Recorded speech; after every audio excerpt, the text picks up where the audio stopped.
Now, you just seen the difference between dyslexic and not. Okay, I think in concepts. I could talk about the concept of the church, but not the detail. Okay. Okay, I would not recall every name, but I understand the concept. Yeah. So the advantage of that is you can invent because you think in concepts. Well. So what haunted you in school doesn't necessarily haunt you in real life. Right. You know, there's a lot of things about being dyslexic that don't meet that are more than just getting letters turned around. Okay, it's your filing system in your head doesn't function very well. If you remember your Social Security number, you kind of take it out when you need it and put it back where you got it. Mm-hmm. I may have it in there 100 different places. Oh. And if I ever learned it wrong, I don't know which one's coming up. Oh. Wow. Yeah. When I do talks like today, I cannot pre-plan it. You know, hopefully it all ties together, and you can see it always didn't. It gets sidetracked here and there. Oh, but we're good. But I remember the concepts and the stories, but not the detail. And so in one sense, it serves me well. It allows me to invent, create businesses, and on the other hand, it makes it frustrating when I can't tell you the name of the church. That's okay. We had somebody that We have knew it, Cheryls so, out yeah. there that can. So, so you realized that you wanted to be an inventor in third grade. Yes. So, you know, I remember there was a story that you told me that it was something about water was rushing in and you were standing there in the water trying to figure out what kind of screen or something to put. Yeah. I love that story. This is what makes you who you are, because you weren't going to stop until you figured out how to solve that problem. Well, that's about being dyslexic too, because it turned out to be a gift that wasn't a gift through school. So, in a classroom, if a teacher asks you a question, most kids memorize the answer. Right. Okay, me, I analyze the question. So if she said, well, this person was, I'm saying, well, she was, that means he's probably dead, you know. So you're going through all that in your head. Okay. Yeah. Yeah. And by the time I come up with an answer, she's 3 questions down. Okay. So it seems like it's really going fast, and I can't keep up. Okay, I can't do it. It doesn't mean I was wrong about it, because I figured it out. Right. But it just means I didn't answer the question. Well, now when you try to design something, the most important part is understand the question. Understand exactly what you're trying to solve. So I stood knee-deep in water for a day, 8 hours, I think. My toes looked like raisins, but I watched that plug up, the screen plug up. And every leaf, every ketchup bottle, every piece of plastic, every straw, every piece of sticks, plugged that screen. And then once I understood what it is exactly what I'm trying to solve, because that's where you got a head differential, then I could come there and experiment with ways to get rid of that. And I developed a screen that's still in there yet, and I built a lot of those. We put one in New Zealand, a large one. Huh. So Isn't that something? Yeah. But it come from trying to understand the question. And you were going to figure that out. Come Yeah. hell or high water, so to speak. Yeah. And Determination. well, and you know, if you could see it, you could solve it. I learned 3 or 4 things through that period. One of them is that success had nothing to do with what I'm not. I could fill this building with everything I'm not. So I just don't go there. Another one is never be the one that limits you. So most of us limit ourselves. Mm-hmm. We say, we can't really do that. So, for example, when I started at the university teaching senior engineers, I'm a high school dropout. I never went to college. So and no training as a teacher. So my first day as a teacher, senior engineers, university level, no curriculum. And I step into the room. Now, who does that? You think? Who does that? Right. Who does You. Somebody that won't be the one that limits them. I'm not going to say, Terry, you're not smart enough, you're not educated enough, you can't do this. Because it fit who I am. I love the challenge. and it fit where I wanted to go. I wanted to grow my business. And I needed to be able to teach people how to reinvent themselves in departments. And here I have an opportunity. So it fit me in where I wanted to go, do it. Mhm. So now there's a good chance I get thrown out of there. But then I was doing it for 3 years.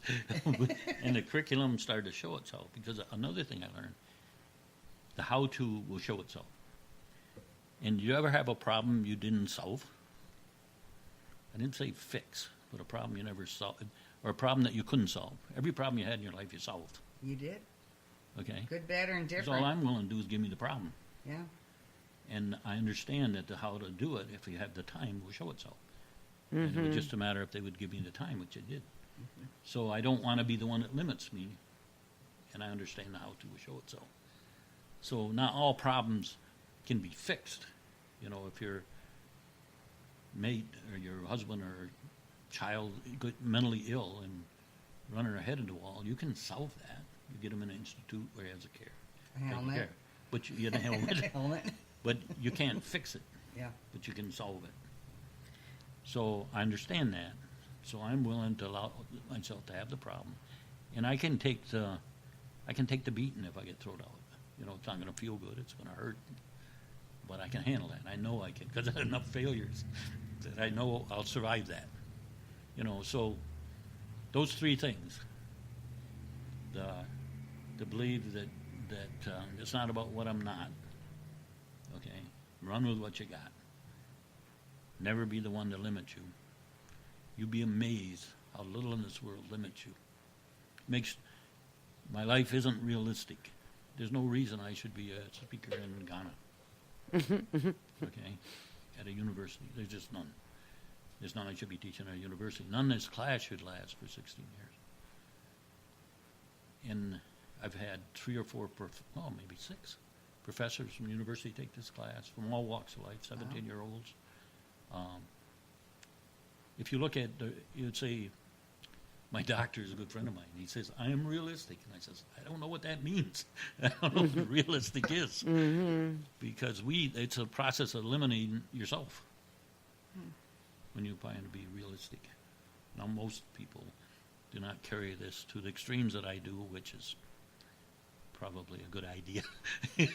I don't think so. I make a lot of mistakes. In your case, it's work, so hey. One of the things that I learned from your class that really changed the way that I thought about myself. Well, there were 2 things. One was that you said one day you didn't get where you are today because of what you weren't. Right. What you're not. And you just said that. And that is really true. And so sometimes I'll think, well, it just changes the way I think things. Like I don't stop myself because I'm not this. I keep moving forward because I am this. Yeah, it's that. It's That's different, yes. Yeah. And the other thing was I remember when I was little, my Dad got me, this is when it started, and you fixed this for me. So I feel like I will always owe you this. I wanted a bulletin board. And my dad, for my birthday, got me this bulletin board, and it had people jitterbugging in the corners, painted in white and red. And I was mortified. That's not what I wanted. I just wanted a plain bulletin board. And I opened it up and for my birthday, and there was those people jitterbugging on the corners, and I kind of my face must have gone, oh, there's people jitterbugging on here. You know what I mean? Yes. And he said to me, you're never satisfied. You know, that was what you wanted, was a bulletin board, and you're never satisfied. So my whole life, whenever I felt like I wanted more, I wanted to do, that voice would come in my head, you're never satisfied. And you fixed that. So how'd he fix it? Yes. He fixed it by saying it's okay to never be satisfied. It's okay to keep looking. It's okay to want more, to be bigger, to be more, and it really did change me. Well, I don't have a sense of arrival.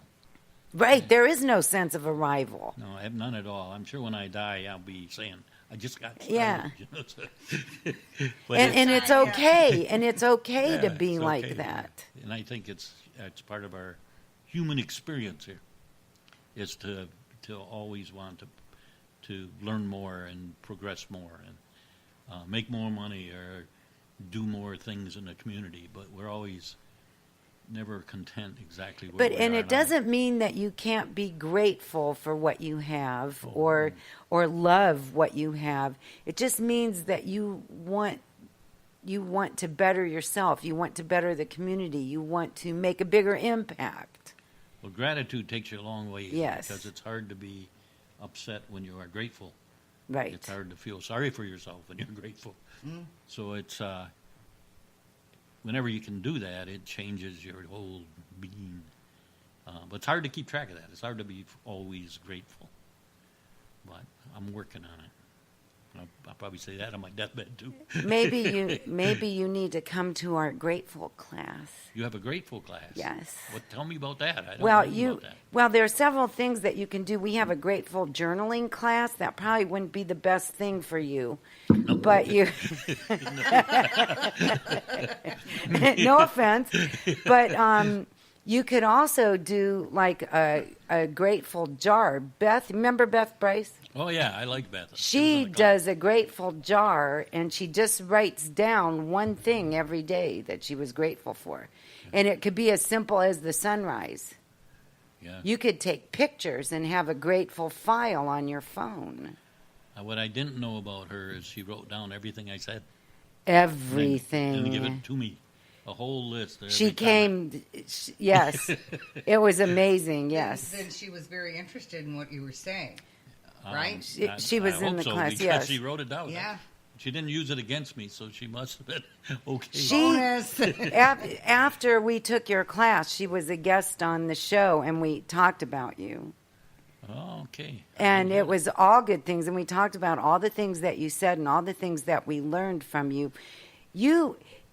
This is why I think so much of you. There are people that have written books that are philosophers, that are philosophy majors, that are world-renowned speakers, and that have said the same things that you say. And I know you didn't read their books. I definitely didn't read their book. and yet you say them, but you say them in a way that's so down to earth and real, and I just admire your way of thinking and just everything. You're a really good man, and I really thank you for spending time with us. Well, thank you. For me, it's kind of a spiritual issue. I'm amazed that I will run into people that got the same message from God I got. You know, that the things I learn are kind of from experience, but other people are learning the same thing. Right. And all truth together is a different truth. ways, yeah. Right. And so, regardless of what I'm not, that was able to get through to me. Right. Those things, and every time I run into somebody that has those, I think that, wow, he finds a way to teach you what you need to learn.